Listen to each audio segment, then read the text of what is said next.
L'homme qui voyage en papillon I. Le rêveur du village. Il y avait dans un village un homme nommé Nayel. Contrairement aux autres, il ne cherchait ni richesse ni pouvoir.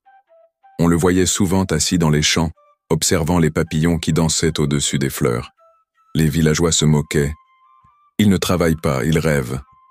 Mais Nayel souriait seulement, car son cœur battait au rythme des ailes fragiles. 2. Le don du vieux sage. Un soir, un vieillard venu des montagnes passa par le village. Il dit à Nayel, « Tu n'es pas fait pour marcher sur la terre. Bois cette goutte de rosée au clair de lune, et ton âme connaîtra la légèreté. » Nayel obéit. Dans son sommeil, il sentit son corps se dissoudre, et soudain il devint un papillon aux ailes bleues étincelantes. 3. Le premier voyage. Porté par le vent, il s'éleva au-dessus des toits, franchit les collines et découvrit la forêt interdite où nul villageois n'osait entrer.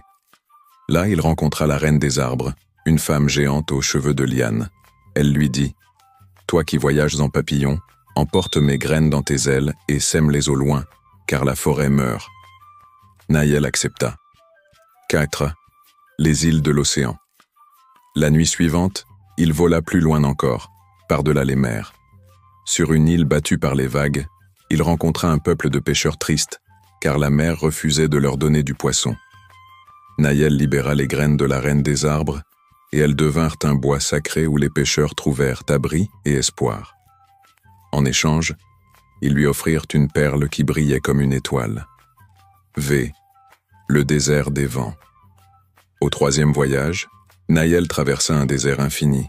Les vents y hurlaient si fort qu'ils effaçaient toute trace humaine. Là, il croisa un enfant perdu. « Emmène-moi hors d'ici », supplia l'enfant. Alors Nayel battit des ailes autour de lui. Le sable s'apaisa et une oasis apparut. L'enfant but à la source et remercia Nayel.